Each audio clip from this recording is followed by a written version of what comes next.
Hey, what's going on, everybody? This is Carlos, CEO of GAR Capital. Welcome back to our morning note. It is 9 a.m. Eastern Standard Time, February 13th, day before Valentine's Day. Hope everyone's having a great day so far. Let's go over futures together. Dow futures down 158. We were down about 225 overnight. Nasdaq is a little weaker today than the Dow, and the S&P down 66.5 points, and E-mini futures down 17, down 0.5%. We just got word about the liquidity bomb that we just got in the market. 48.5 billion overnight repo bids. That's always nice. More free money, I guess, for hedge funds, as an example. Let's kind of look at a couple of names together. Yesterday, congratulations on everyone who caught Micron watching this morning note. Congratulations to you all. So let's kind of go over a couple of names that I'm watching. I still have Netflix. I still have Boeing. I got into Micron again. Didn't really work so far. Now, we could bounce, but again, we did get into it again. Looking at space, and I'm getting a lot of questions about space, which is SPCE, which is Virgin Galactic. It did bounce off the overnight lows. It's at 22.91, so it is down today pre-market. They do have some options, so again, it could be something we could play. It is Thursday, and next week is a short week. We may not get into a trade now or today or tomorrow, but again, it'd be something to look for moving forward. But yeah, so again, nice bounce on E-mini futures. That's what I look at on a daily basis. This is the S&P, and you can see always that bounce on that 100-day moving average. 33.52 has been that level for algorithms to bounce the market, and it's been the same way now since 2016, 2017. Just buy the dip the whole time. Every time the market has dipped, it's been bought every time. I mean, why fight it? I think the Fed and the White House and the Treasury is not going to allow the markets to fall, especially in an election year. Now, will we have the same returns as last year in 2020? I mean, 2019? Probably not. The S&P gained about 28%, but again, it's something to watch for the most part. But that's where we are on ES. Again, watch that 100-day moving average. We're creeping up a little bit here. I wouldn't be surprised if we end the day green. Just a heads up. All right, so Steven asks, NVIDIA and Microsoft. So let's take a look at NVIDIA. Keep in mind, guys, NVIDIA does report today. They report today after the bell. So I prefer that you don't trade it, because if you traded BABA yesterday, you're in the red, because BABA reported a great number and it still fell about $6. So understand that even a great number, even a great report, the stock can fall. You know, it's not very binary that you think it beats, stock goes, or the stock the earnings miss and the stock goes up. It goes many ways. It's all about sentiment. It's all about forecasting. It's all about future growth. And sometimes a great report doesn't do enough. So I'd rather you not play NVIDIA. It is bullish, but I'd rather you not play it. Just wait on it. Wait until the report and then see where we go from there. We'll move on forward. Next one, I think Microsoft was the next question. Microsoft, looking at it, we tapped 191.40. Now we're at 183.07. Big profit taking. We traded that. We got out of that. We made profit. And you can see that big fall. Now we're back to kind of the mean, the range. Nothing really much to do here. If you want to see a break of 187, that could be something to look at. I'll put an alert there at 187. Even if we break above, if there was a time to get into Microsoft, the actual stock to invest, this would give you a nice little discount on the stock. So it wouldn't be a bad idea to maybe buy in. I do own it. I like it long term. What option trades are you looking at? I'm looking at space. I'm looking at Micron, Boeing, and I'm looking at Netflix and QQQs today. Again, those are positions I have open. Space, SPCE would be something to look at, but I may not even open a trade today because it's Thursday.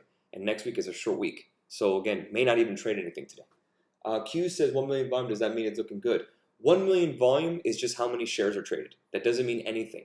Now, if you're talking about options volume, yes, higher the volume tends to be a good sign. But Apple picked up before the end of the day and the volume spiked. Now it's down.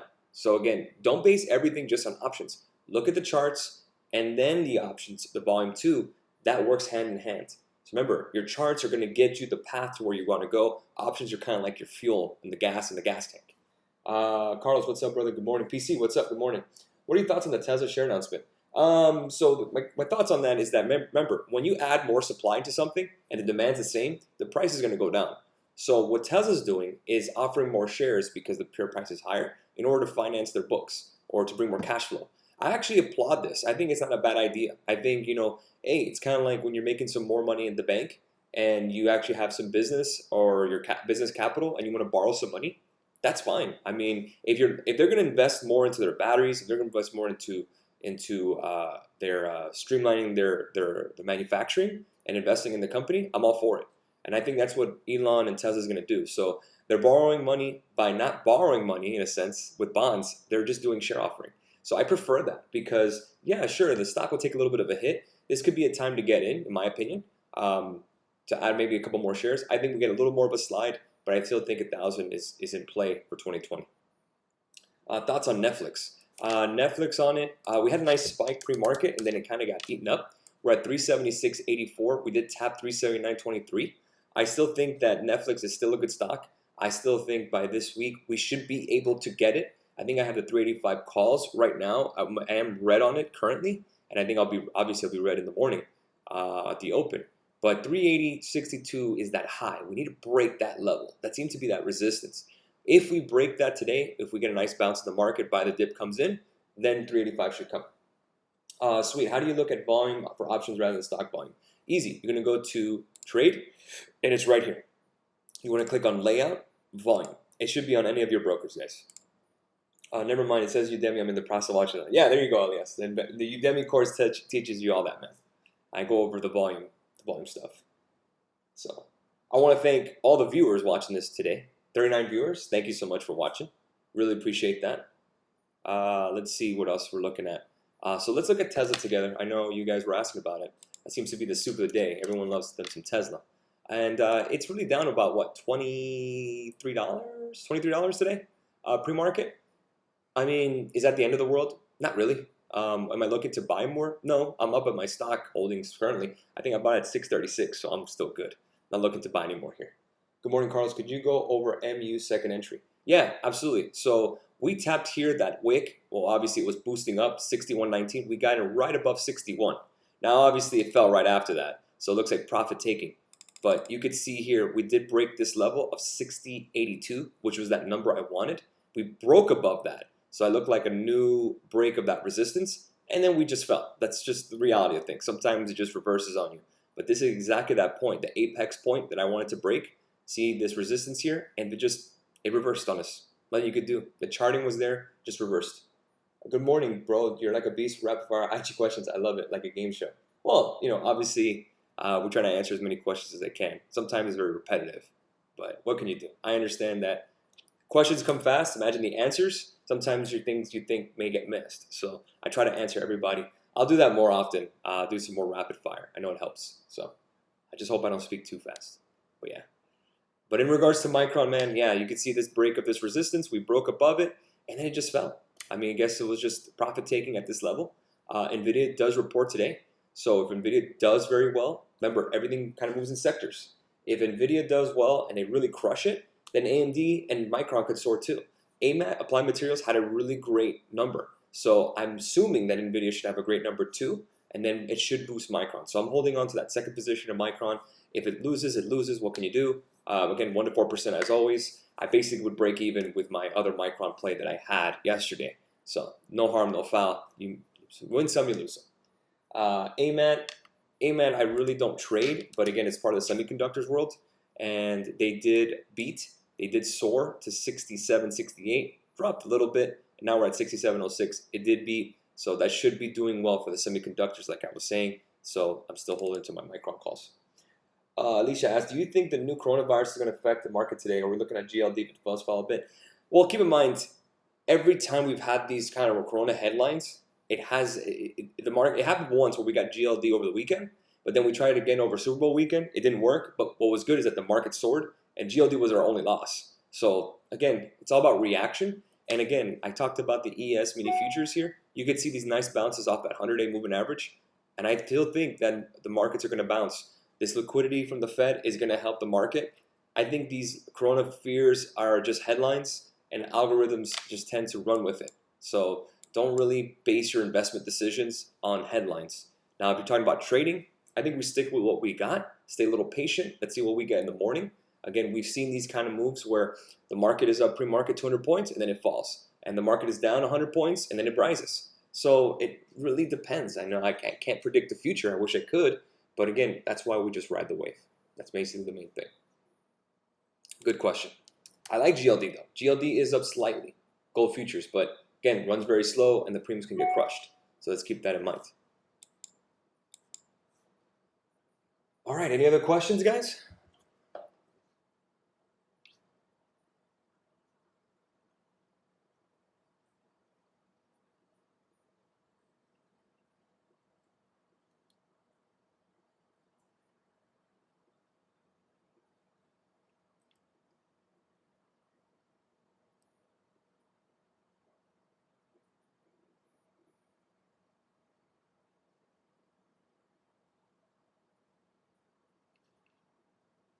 Amazon. Okay, give me a second. Let me go and improve this guy on Twitter.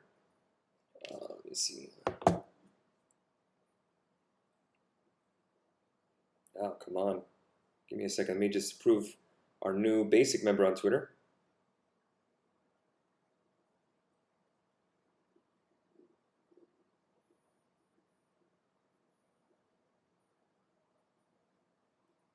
Okay, Amazon. Let's take a look at that. Amazon.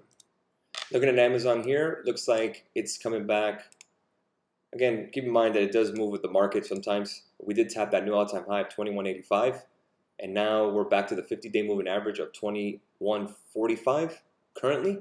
So I don't see anything where I want to trade because it's so damn expensive. So I'm going to skip Amazon here. QQQ, I have QQQ here. You can see just moving with this Corona Fear market. Corona Fear, you can see it's kind of the same as the E-mini futures, right off that 100-day moving average. Let's see if we get the continuation to the upside. Just going to have to wait.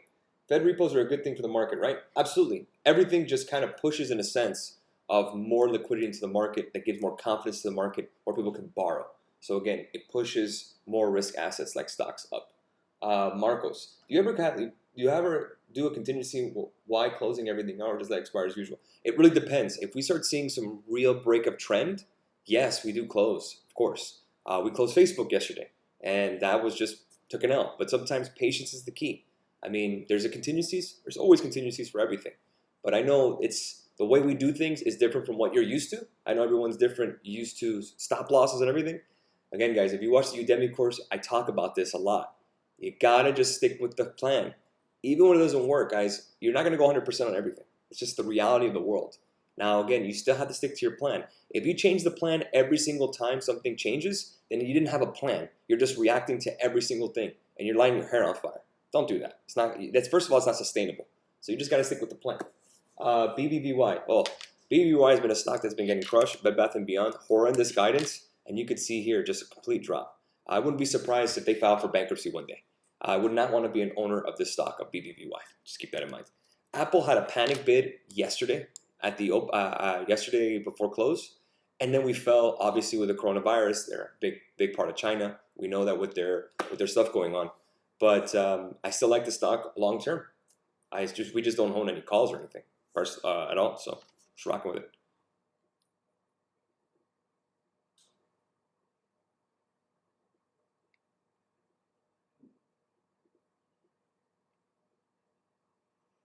Any other questions here this morning? All right, I guess we'll leave it there, guys. Have a great rest of your morning. Thank you so much for catching up with me on the morning note. I'll catch you guys tomorrow for Friday's morning note. Have a great rest of your day. Have a profitable one, and happy Thursday. We'll catch you guys later.